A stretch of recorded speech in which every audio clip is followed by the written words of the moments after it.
What is happening, everybody? All right, in this video, I'm going to be chatting about these Hoosier drag bracket radials. A lot of guys just call them DBRs, sized in 28, 1050, 17. So it's 28 inches tall, 10.5 inches wide on a 17-inch wheel.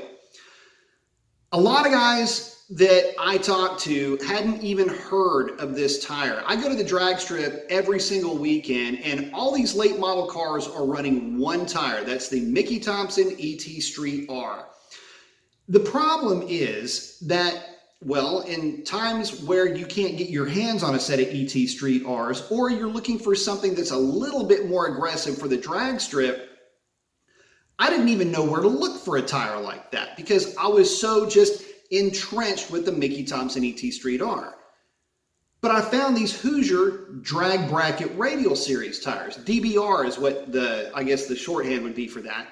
And I got to tell you, after running a set of these at the drag strip, very impressed with them. So let me give you kind of a comparison between the two tires, because it's kind of hard to talk about these tires and not talk about the ET Street Rs. They're a direct line of sight competitor for the 305 45 17s that you're going to find on the back of practically every Mustang, Camaro, and Mopar that's running a drag pack.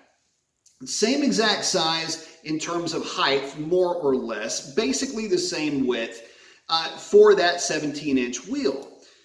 So let's talk about stability first. I mean, everybody loves the ET Street R because they're very stable at the back half of the track, especially when they're working with heavy cars like the Challengers and Chargers.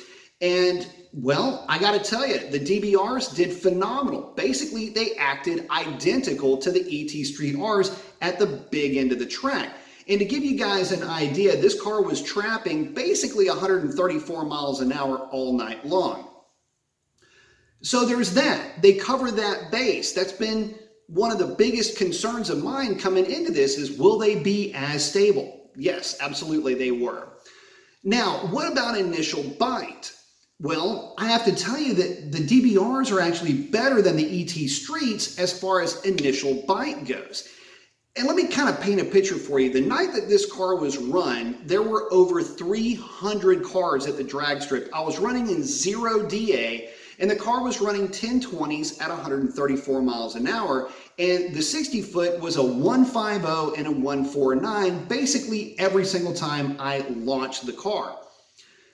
And it was so confidence inspiring to be able to just stand on the throttle, have the car bite and get. And that was the thing that I was also concerned with. I was very used to the ET Street Rs, but where the DBRs have an advantage is that the Hoosiers would bite regardless of what track prep looked like after the street tire guys went out and tore it to shreds. They were much more forgiving, and because they were so much more forgiving and I was just, so much more confidence inspired on every launch, I didn't have to worry about necessarily pedaling the car out of the hole. It was just mat it and enjoy the ride going down the track. So in that case, it made my trip to the drag strip a lot more enjoyable. Considering how many cars were at the track, each pass was basically one every hour and a half, especially if there was going to be a break. Every pass had to count, and with these tires, every pass did count. I can't say the same for the guys that were running the ET Street Rs. Now, let's get into tire pressures. A lot of guys will have different ideas and different methodologies for setting tire pressures. I just set these at 22, and it was kind of a set it and forget it type of thing. 22 PSI, did a nice little burnout, and that was it. I didn't do some big nasty burnout. Basically, I waited till I saw smoke out of both mirrors and just ran up to the staging light, or to the staging lights. So there wasn't really much to be concerned with these tires. I knew that really after the first pass, I had plenty of confidence in these tires, and as the night went on, my confidence even grew furthermore. Now, the only downside to the DBRs is that they are a radial slick and not a DOT radial slick in the same guise as an ET Street R. But if you were to drive them on the street, how would they perform? Well, I can tell you this. The performance pages in my Hellcat are very accurate. In fact, if that performance page says I run a 10.2 at 134 miles an hour, my time slip will say 10.2 at 134 miles an hour.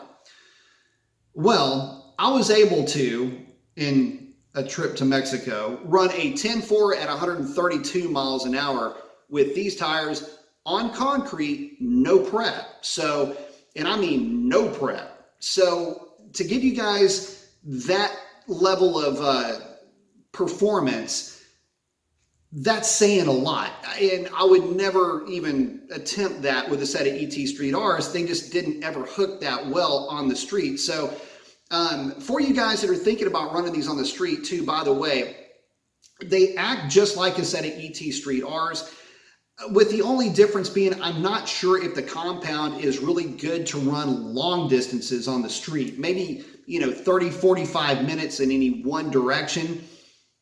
Probably be okay, but I'm not sure, and I would never advocate that because they're not street legal tires anyway.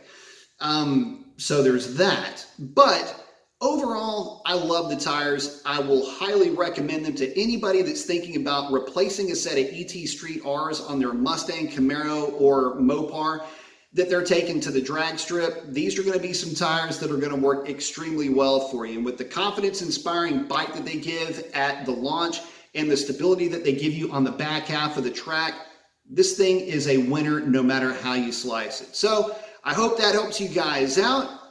Post up your comments down below. Let me know if you're running these tires. What kind of success are you having with them? And that's a wrap. Catch you on the next one. Adios.